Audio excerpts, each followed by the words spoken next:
장영희는 거실 소파에 앉아 딸 제이가 데려온 남자를 처음부터 끝까지 훑어보았습니다.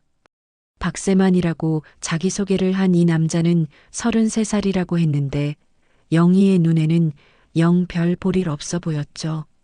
옷차림도 그저 그랬고 시계도 브랜드 제품인지 알 수 없는 평범한 것을 차고 있었습니다. 구두도 달아서 굽이 조금 해져 보였고 머리 스타일도 미용실에서 제대로 한 게 아니라 그냥 동네 이발소에서 자른 것 같았어요. 어머니, 세만 오빠예요.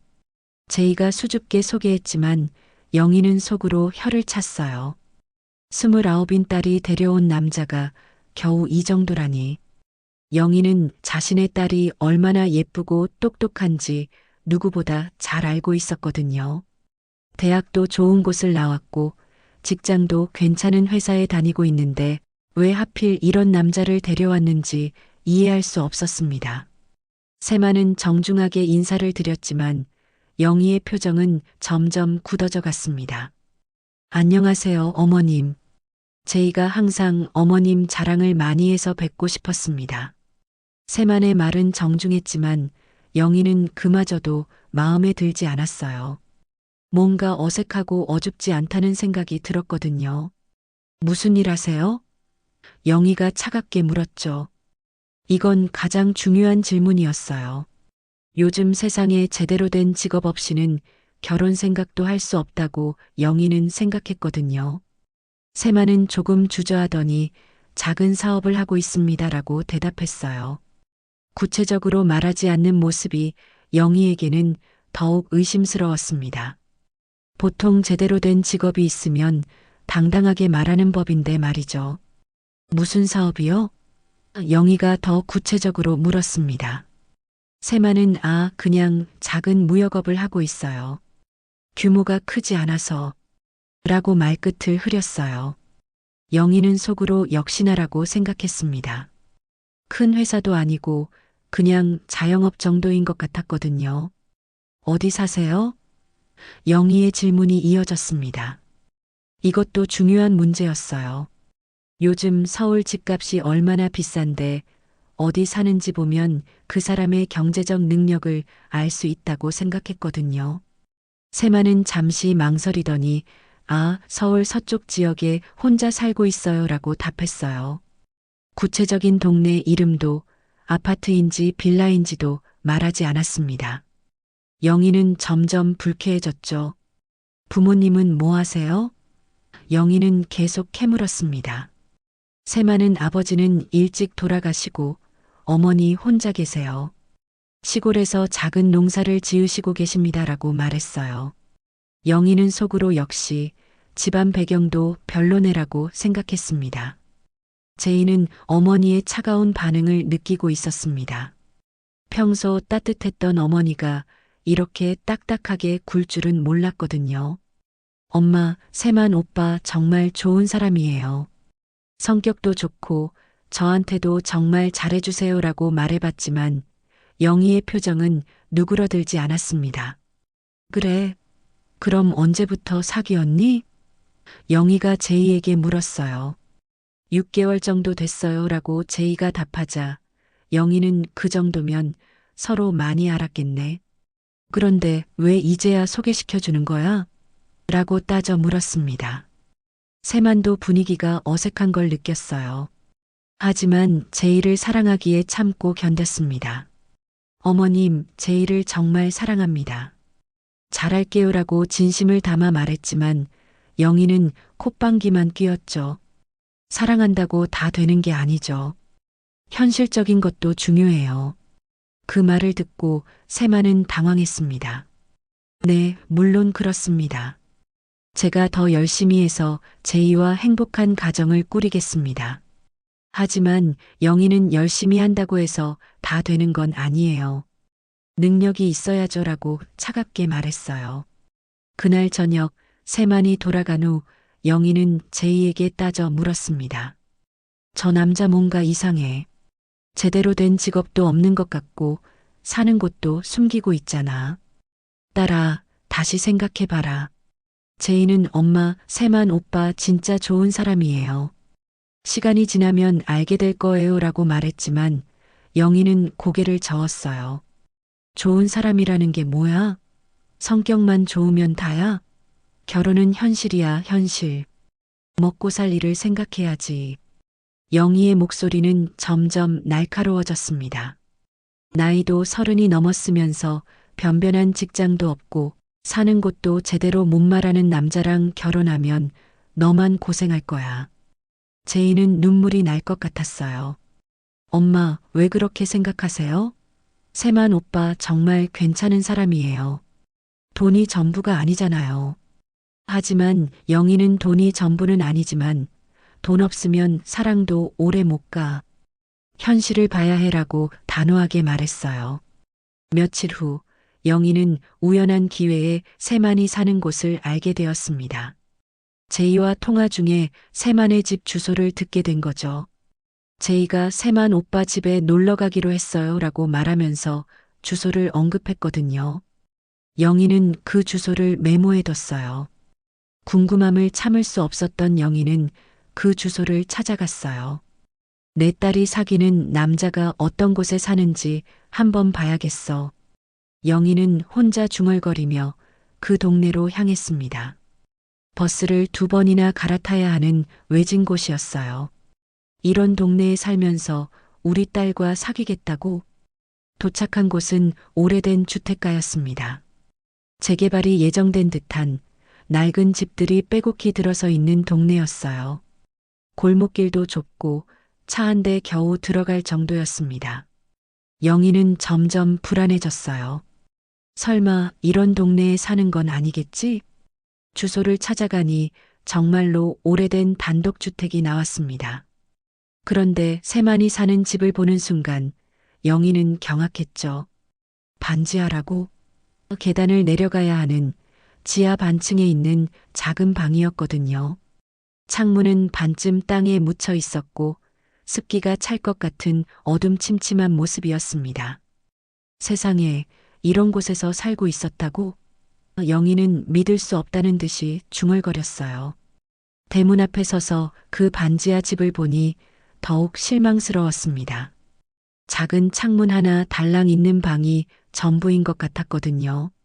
30 넘은 남자가 이런 곳에서 혼자 살다니. 영희는 그 자리에서 화가 치밀어 올랐어요. 반지하에 사는 주제에 우리 딸이랑 결혼하겠다고? 목소리가 떨렸습니다. 33살이나 됐으면서 반지하에 사는 남자가 자기 딸과 결혼하겠다니 말도 안 되는 일이었죠. 이런 남자한테 내 소중한 딸을 맡길 순 없어. 주변을 더 둘러보니 동네 자체도 마음에 들지 않았어요. 재개발 예정 지역이라 그런지 빈 집들도 많았고 길도 제대로 정비되지 않았습니다. 이런 곳에서 신혼살림을 차리겠다는 건가? 우리 제이가 이런 곳에서 어떻게 살아? 영희는 세만의 반지하 집 앞에서 한참을 서 있었어요. 작은 창문 사이로 들여다보니 정말 좁은 공간이었습니다. 침실, 거실, 부엌이 다한 공간에 있는 원룸 같네. 이런 곳에서 어떻게 가족을 꾸리겠다는 거야? 집으로 돌아오는 길에 영희의 화는 더욱 커졌어요. 반지하 살면서 무슨 당당하게 결혼하겠다고 하는 거야? 자기 처지도 모르고. 버스 안에서도 계속 중얼거렸습니다. 내가 제이를 얼마나 정성스럽게 키웠는데 저런 남자와 결혼시킬 순 없어. 집으로 돌아온 영희는 곧장 제이에게 전화를 걸었습니다. 너 그 남자 어디 사는지 알아? 제이가 왜요? 무슨 일이에요? 라고 묻자 영희는 버럭 소리를 질렀어요. 반지하야, 반지하. 30 넘은 남자가 반지하에 살면서 무슨 결혼을 하겠다는 거야. 엄마, 어떻게 세만 오빠 집을 알았어요? 제이가 당황해서 물었습니다. 그게 중요한 게 아니야. 중요한 건 그 남자가 반지하에 산다는 거야. 너 그걸 알고도 사귀는 거야? 제이는 충격받았습니다. 엄마, 그게 뭐가 중요해요? 사람이 중요하지 사는 곳이 뭐가 중요하다고요. 하지만 영희는 들을 생각이 없었어요.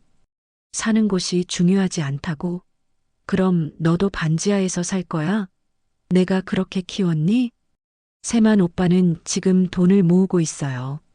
나중에 더 좋은 곳으로 이사 갈 거라고 했어요. 제이가 변명해 봤지만 영희는 코웃음을 쳤어요. 돈을 모으고 있다고? 30 넘어서 반지하에 사는 사람이 언제 돈을 모으겠어? 꿈 깨라, 제이야. 그날 저녁 가족 모임이 있었습니다. 큰아버지, 작은아버지 내외가 모두 모인 자리였죠. 영희는 이미 오후에 형님들에게 전화를 걸어서 세만 이야기를 다 해뒀어요. 우리 제이가 반지하 사는 남자랑 사귄다니까 정말 기가 막히더라고요. 세만도 제이와 함께 왔는데 영희는 처음부터 세만을 노골적으로 무시했습니다. 다른 가족들에게는 따뜻하게 인사하면서도 세만에게만은 차갑게 고개만 까닥했어요. 어서 들어와. 앉아. 이 친구가 제이 남자친구라는 사람이야. 영희의 목소리에는 비아냥거리는 톤이 섞여 있었어요. 큰아버지가 안녕하세요. 젊은이라고 인사하자 세만은 정중하게 안녕하세요. 박세만입니다라고 인사했습니다. 무슨 일 한다고 했죠? 영희가 이미 알고 있으면서도 일부러 물었어요. 가족들 앞에서 세만을 곤란하게 만들려는 속셈이었거든요. 세만은 작은 사업을 하고 있습니다라고 답했어요. 아, 그래요? 그래서 어디 사세요? 영희의 질문이 날카로워졌습니다. 가족들도 관심 있게 쳐다봤어요. 세만은 당황했지만 서울 서쪽에 살고 있습니다라고 답했어요. 영희는 냉소적으로 웃으며 참 겸손하시네요. 반지하 살면서도 그렇게 돌려서 말하시다니라고 말했습니다. 그 말이 나오자 식탁 분위기가 얼어붙었어요. 큰아버지가 영희야, 그게 무슨 말이야? 라고 물었지만 영희는 멈추지 않았습니다. 반지하에 사신다고요. 제가 직접 확인해 봤어요. 영희의 목소리에는 승리감이 섞여 있었어요. 30 넘은 남자가 반지하에 살면서 우리 제이와 결혼하겠다고 하니까 참 어이가 없더라고요. 세만의 얼굴이 굳어졌고 제이는 엄마라고 소리쳤어요. 하지만 영희는 멈추지 않았습니다. 뭐가 잘못됐어? 사실을 말한 건데. 반지하에 사는 사람이 우리 딸과 결혼하겠다고 하니까 좀 황당하지 않아? 작은아버지가 영희야, 요즘 집값이 얼마나 비싼데. 젊은 사람이 혼자 살기도 어려운 세상이야 라고 말했지만 영희는 그래도 30 넘어서 반지하는 좀 그렇지 않아요? 라고 되받았어요. 큰아버지가 영희야, 그만해라고 말렸지만 영희는 화가 머리끝까지 올라와 있었어요. 아니에요. 이런 걸 미리 얘기해야죠. 우리 제이가 얼마나 소중한 딸인데 반지하 남자와 결혼시킬 순 없잖아요. 어머님, 죄송합니다. 세만이 낮은 목소리로 말했어요. 제가 부족한 게 많은 건 사실입니다. 하지만 제이를 정말 사랑하고 열심히 살겠습니다. 하지만 영희는 사랑만으로 되는 게 아니에요. 현실을 봐야죠라고 차갑게 말했습니다. 제이는 눈물을 참으며 엄마 제발 그만해요. 엄마는 세만 오빠가 얼마나 좋은 사람인지 몰라요라고 말했지만 영희는 좋은 사람이면 뭐해? 반지하에 사는데라고 되받았어요. 세만은 주먹을 꽉 쥐었습니다. 모욕을 당하는 기분이었지만 제이를 생각해서 참았어요. 죄송합니다. 제가 부족한 게 많네요라고 말했지만 목소리에는 분노가 섞여 있었습니다. 그날 밤 가족 모임이 끝난 후 영희는 주변 지인들에게도 세만 이야기를 했어요. 동네 부인들과 만날 때마다 우리 제이가 반지하 남자랑 사귄다고 하니까 정말 기가 막히더라고요라고 말했습니다. 아이고, 반지하라니. 그럼 습하고 어둡겠네요. 이웃 부인이 말하자 영희는 그러게요. 30 넘은 남자가 그런 곳에 살면서 무슨 장래가 있겠어요? 라고 더했어요. 딸이 고생할 게 뻔하네요. 요즘 젊은 것들은 사랑만 하면 된다고 생각하는데 현실은 그게 아닌데 말이에요. 다른 부인들도 그러게요. 영애 씨가 잘못 생각하는 게 아니에요라고 맞장구를 쳤죠. 영희는 점점 더 확신했습니다. 저런 남자와는 절대 딸을 결혼시킬 수 없다고 말이에요. 반지하에 사는 주제에 우리 제이와 결혼하겠다니 정말 주제를 모르는 거야. 하지만 사실 세만에게는 영희가 전혀 모르는 비밀이 있었습니다. 세만은 겉보기와 달리 상당한 부자였거든요. 대학 졸업 후부터 지금까지 10여 년간 검소하게 살면서 번 돈을 모두 부동산과 사업에 투자해 왔어요. 지금은 200억대의 자산을 보유한 젊은 부자였습니다. 세만의 사업은 생각보다 규모가 컸어요. 수입 부품을 국내에 유통하는 무역업을 하고 있었는데 몇 년 전부터 사업이 크게 성공하면서 매년 수십억씩 수익을 올리고 있었습니다. 하지만 세만은 그런 것들을 자랑하거나 드러내는 걸 좋아하지 않았어요. 돈은 있어도 겸손해야 한다는 게 세만의 철학이었거든요. 어려서부터 할머니께 그렇게 배워왔기 때문이죠. 돈 자랑하는 사람 치고 좋은 사람 없다는 할머니 말씀을 항상 마음에 새기고 살았습니다. 세만이 반지하에 사는 이유도 따로 있었어요. 돈을 아끼려는 게 아니라 자신이 번 돈을 더 의미 있는 곳에 쓰고 싶었거든요. 특히 사랑하는 제이를 위해서는 아낌없이 돈을 쓸 준비가 되어 있었습니다. 내가 좋은 곳에 살면 뭐해? 제이가 행복하면 그게 더 중요하지. 세만의 사무실 금고에는 이미 제이를 위해 준비한 것들이 가득했어요. 3천만 원짜리 다이아몬드 반지가 있었는데 이건 프로포즈 할 때 줄 계획이었어요. 그리고 1억 원이 넘는 목걸이와 귀걸이 세트도 준비해뒀죠. 제이가 좋아할까? 라고 혼자 중얼거리며 고른 것들이었습니다. 그리고 가장 중요한 신혼집도 이미 마련해놨어요. 강남의 신축 아파트였는데 전세가 15억인 그 아파트를 세만은 현금으로 전액 계약해놨거든요. 제이가 좋은 환경에서 살았으면 좋겠어. 세만은 제이의 행복만 생각하며 그 집을 골랐습니다. 세만은 평소 자신을 드러내는 걸 좋아하지 않았습니다. 어려서부터 검소하게 자란 탓에 돈이 있어도 소박하게 사는 게 몸에 배어 있었거든요. 비싼 옷 입는다고 사람이 달라지는 건 아니야. 세만은 항상 그렇게 생각했어요. 실제로 세만의 옷장에는 명품 옷들이 있었지만 평소에는 입지 않았어요. 대신 편하고 단정한 옷을 선호했죠. 제이를 만날 때도 자연스러운 모습이 좋지 않을까? 세만은 허세 부리는 걸 싫어했거든요. 하지만 영희의 모욕이 계속되자 세만의 마음도 조금씩 변하기 시작했습니다. 제이를 사랑하지만 그 어머니의 태도는 참기 어려웠어요. 내가 왜 이런 모욕을 당해야 하지? 세만은 밤마다 고민에 빠졌습니다. 제이는 정말 좋은 사람인데 어머니는 왜 저럴까?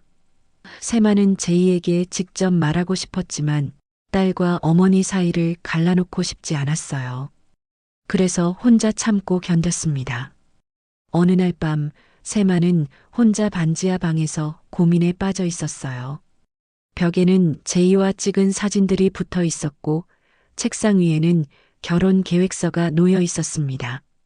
신혼여행 계획, 집 인테리어 계획, 아이 교육 계획까지 모든 게 적혀 있었죠. 제이와 함께 제주도 여행 가기, 제이 부모님께 용돈 드리기, 제이 취미 생활 지원하기. 세만이 적어 놓은 계획들은 모두 제이를 위한 것들이었어요. 자신을 위한 계획은 거의 없었습니다.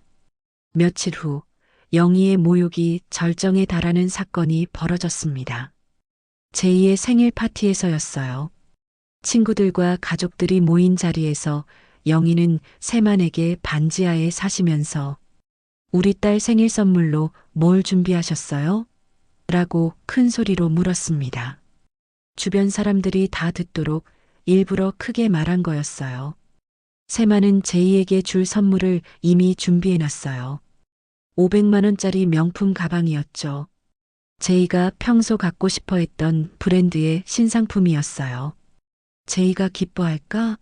라고 생각하며 정성스럽게 고른 선물이었습니다.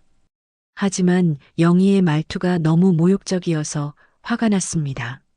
마치 반지하에 사는 사람은 제대로 된 선물도 못 준비할 거라고 전제하고 말하는 것 같았거든요. 작은 것이지만 마음을 담아 준비했습니다라고 담담하게 답했어요. 작은 것이라니 겸손하시네요. 뭔지 보여주세요. 영희는 계속 압박했습니다. 주변 사람들도 관심 있게 쳐다봤어요. 제이는 엄마 그만해요라고 말렸지만 영희는 듣지 않았습니다. 세만이 정성스럽게 포장한 선물 상자를 꺼내자 영희는 어머, 이것도 짝퉁 아닌가요? 반지하에 사시는 분이 이런 비싼 걸 살 리가 없죠라고 말했어요. 주변 사람들이 웅성거리기 시작했습니다. 제이는 얼굴이 빨갛게 달아올랐어요. 엄마, 왜 그래요? 세만 오빠가 얼마나 정성스럽게 준비했는데요. 하지만 영희는 정성이면 뭐해? 능력이 있어야지라고 비꼬듯 말했습니다. 그 순간 세만의 참을성이 한계에 달했습니다. 제이 앞에서, 그것도 제이의 생일 파티에서 이렇게 모욕당할 순 없었어요. 평소 온화했던 세만의 얼굴이 차갑게 굳어졌습니다. 세만은 자리에서 천천히 일어났어요. 그리고 조용하지만 단호한 목소리로 말했습니다. 어머니, 이 결혼 여기서 그만합시다. 파티장이 순간 조용해졌어요. 모든 사람들이 깜짝 놀라서 세만을 쳐다봤습니다. 뭐라고요? 영희도 당황했어요. 설마 세만이 이렇게 나올 줄은 몰랐거든요. 제이는 세만 오빠 무슨 소리야? 라고 울먹였습니다. 더 이상은 안 되겠습니다. 세만의 목소리는 평소와 달리 차가웠어요. 제이야, 미안해. 내 어머니가 날 이렇게 생각하시는데 어떻게 결혼을 하겠어. 나도 사람이야. 이런 모욕은 참을 수 없어. 제이는 눈물을 흘리며 세만에게 매달렸습니다. 세만 오빠, 제발. 엄마가 잘못 생각하는 거야. 시간이 지나면 이해해 주실 거야. 하지만 세만은 고개를 저었어요. 제이야, 나도 너를 정말 사랑해. 하지만 이렇게 모욕받으면서까지 결혼할 순 없어. 미안하다. 세만의 목소리에는 깊은 상처가 묻어났어요. 어머니께서 나를 인간적으로 존중해주지 않으시는데 어떻게 가족이 될 수 있겠어? 영희는 어리둥절했어요. 설마 세만이 이렇게 나올 줄은 몰랐거든요. 뭐 저런 놈이 다 있어? 반지하 주제에 성질 부리고 가다니. 하지만 속으로는 조금 불안했습니다. 설마 정말로 헤어지는 건 아니겠지 싶었어요. 주변 사람들도 웅성거렸어요. 에이, 설마 진짜로 헤어지겠어? 젊은 사람들 치고는 너무 성급한 거 아냐? 하지만 세만의 표정은 단호했습니다. 제이는 그날 밤 내내 울었어요. 엄마, 왜 그랬어요? 세만 오빠 정말 좋은 사람이라고 했는데 왜 그렇게 모욕을 줬어요? 하지만 영희는 내가 뭘 잘못했다고? 반지하 사는 남자가 우리 딸과 결혼하겠다니까 당연히 반대하는 거지라고 말했어요. 하지만 며칠 후 충격적인 소식이 영희에게 전해졌습니다. 동네 부동산 중개업소를 하는 김 사장이 전화를 걸어온 거예요. 김 사장은 평소 동네 소식을 잘 아는 사람이었거든요. 영희 씨, 그 세만이라는 분 아시죠? 제이가 사귀던 남자 말이에요. 김 사장의 목소리에는 놀라움이 섞여 있었어요. 왜요? 무슨 일이에요? 영희가 물었습니다. 혹시 세만이 무슨 사고라도 낸 건 아닌지 궁금했어요. 김 사장은 놀란 목소리로 말했어요. 그분이 우리 동네 빌딩 세 채의 주인이에요. 그리고 강남에도 건물을 여러 개 가지고 있다고 하더라고요. 제가 부동산 일하면서 확인해 봤는데 정말 대단한 부자더라고요.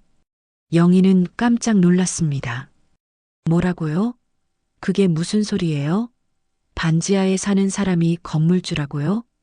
영희는 믿을 수 없다는 듯이 물었어요. 네, 맞아요. 제가 직접 등기부등본도 확인해 봤어요. 박세만 명의로 된 부동산이 정말 많더라고요. 200억은 좋게 될 거예요. 정말 젊은 나이에 대단한 부자더라고요. 김 사장은 감탄하듯 말했습니다. 그럼 왜 반지하에 사는 거예요? 영희가 당황해서 물었어요. 아, 그건 검소하게 사시려고 그러는 것 같아요. 요즘 젊은 부자들 중에 그런 분들 많더라고요. 돈이 있어도 소박하게 사시는 분들 말이에요. 전화를 끊은 영희는 머리가 하얗게 변했습니다. 200억이라고? 그럼 내가 지금까지 뭘 한 거지? 다리에 힘이 빠져서 소파에 주저앉았어요. 어지러워서 한동안 정신을 차릴 수 없었습니다. 세상에, 내가 200억짜리 사위를 내 손으로 쫓아냈다고? 영희는 믿을 수 없었어요. 그동안 자신이 세만에게 했던 말들이 하나하나 떠올랐습니다. 반지하 주제에 별 볼 일 없는 남자, 능력도 없으면서 급히 제이에게 전화를 걸었습니다. 제이야, 세만이가 정말 부자라는 게 사실이야? 영희의 목소리는 떨리고 있었어요. 제이는 울먹이는 목소리로 엄마, 그게 중요해요? 이제 와서 무슨 소리예요? 세만 오빠는 이미 떠났어요 라고 말했어요. 제이의 목소리에는 원망이 섞여 있었습니다. 그럼 넌 알고 있었다는 거야? 영희가 다급하게 물었습니다. 제이는 알았어요. 하지만 세만 오빠가 그런 걸 자랑하는 사람이 아니라서 말 안 했어요. 그리고 엄마는 그런 게 중요하지 않다고 항상 말씀하셨잖아요. 영희는 할 말이 없었어요. 평소 자신이 돈이 다가 아니다. 사람이 중요하다고 말했던 게 생각났거든요. 그런데 정작 자신은 겉모습만 보고 판단했던 거였어요. 그럼 왜 반지하에 살았던 거야? 영희가 물었습니다. 제이는 세만 오빠는 검소한 사람이에요. 자신을 위해서는 돈을 안 쓰고 사랑하는 사람을 위해서만 쓴다고요.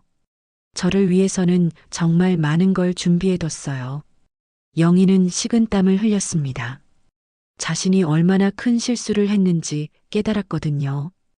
200억짜리 사위감을 반지하에 산다고 무시하고 모욕했다니 정말 말도 안 되는 일이었어요.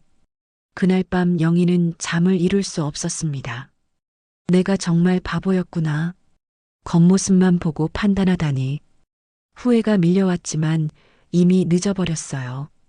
세만이 얼마나 상처받았을지 생각하니 가슴이 아팠습니다. 다음 날 아침 영희는 세만에게 전화를 걸어봤습니다. 하지만 세만은 전화를 받지 않았어요. 문자도 보내봤지만 답이 없었습니다. 세만 씨, 제가 잘못했어요. 한 번만 만나주세요라고 간절하게 보냈지만 아무 반응이 없었어요. 결국 영희는 세만이 사는 반지하로 직접 찾아갔습니다. 며칠 전까지만 해도 반지하 주제라고 무시했던 그곳을 이제는 간절한 마음으로 찾은 거예요. 문을 두드리며 세만 씨, 저예요. 한 번만 얘기해봐요라고 애원했습니다. 한참 만에 문이 열렸어요. 세만은 차가운 표정으로 영희를 바라봤습니다. 무슨 일이세요? 목소리도 얼음장처럼 차갑더군요. 세만 씨, 제가 정말 잘못했어요. 무릎 꿇고 사과할게요. 영희는 정말로 무릎을 꿇으려 했어요. 하지만 세만은 그만하세요. 이미 늦었습니다라고 말했어요. 아니에요. 제가 몰라서 그랬어요. 세만 씨가 그렇게 성공한 분인 줄 몰랐어요.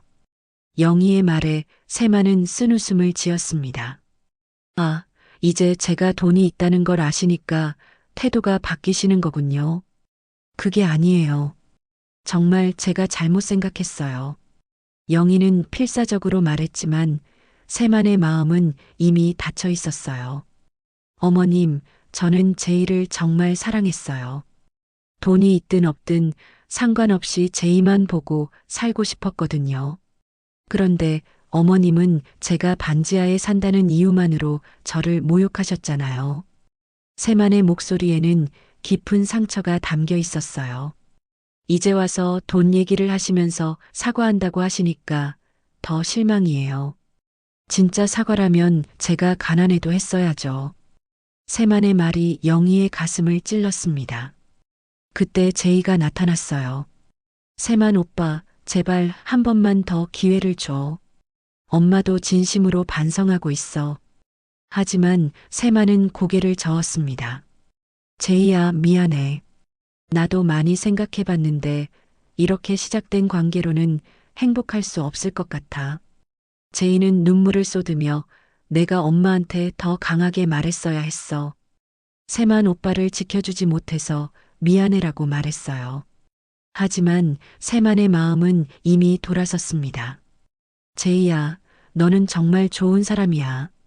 하지만 우리는 여기서 끝내자. 서로에게 더 좋은 사람이 나타날 거야. 세만은 그 말을 남기고 문을 닫았어요. 영희와 제이는 그 앞에서 한참을 서 있었습니다. 제이는 엄마, 내 인생을 망쳤어라고 원망스럽게 말하더니 그대로 돌아서서 떠났어요. 몇 개월이 흘렀습니다. 세만은 새로운 사람을 만나 행복하게 지내고 있었어요. 30살의 예쁘고 착한 여자였는데 세만의 진심을 알아주는 사람이었죠.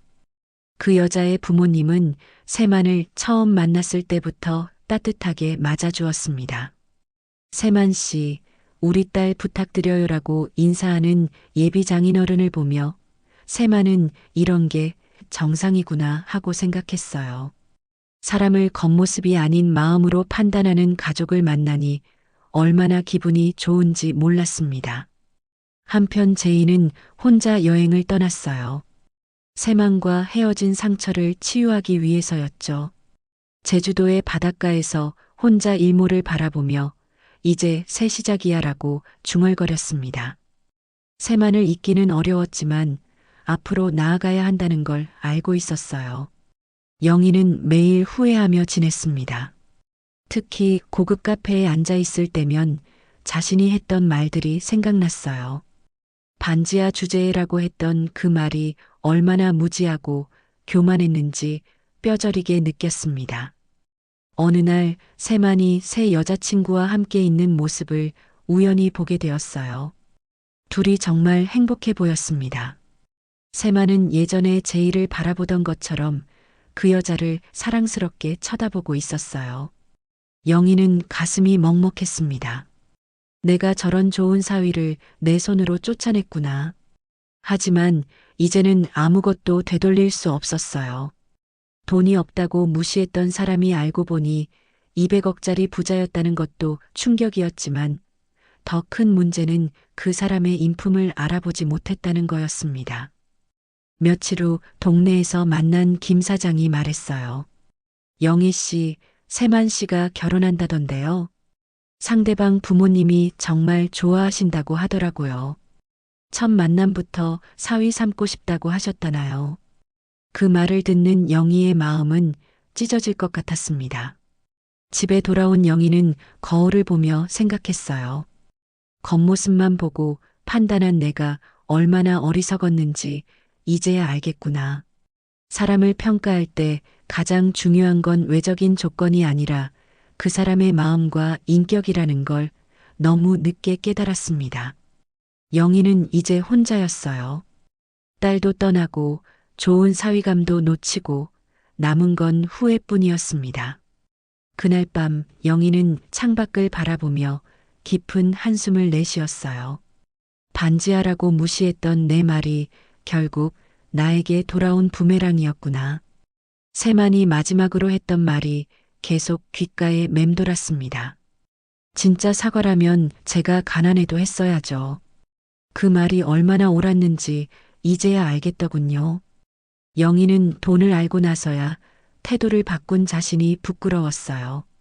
텔레비전에서는 어떤 드라마가 나오고 있었는데 주인공이 사람은 겉모습이 아니라 마음이 중요하다고 말하는 장면이었어요. 영희는 쓴웃음을 지었습니다. 내가 그 당연한 걸 왜 몰랐을까? 그렇게 영희는 자신이 저지른 실수의 무게를 온몸으로 느끼며 하루하루를 보내고 있었습니다. 되돌릴 수 없는 시간들 속에서 그녀가 배운 건 겉으로 드러나는 것보다 사람의 진심이 훨씬 더 소중하다는 교훈이었어요. 하지만 그 깨달음은 너무나도 늦어버린 것이었습니다.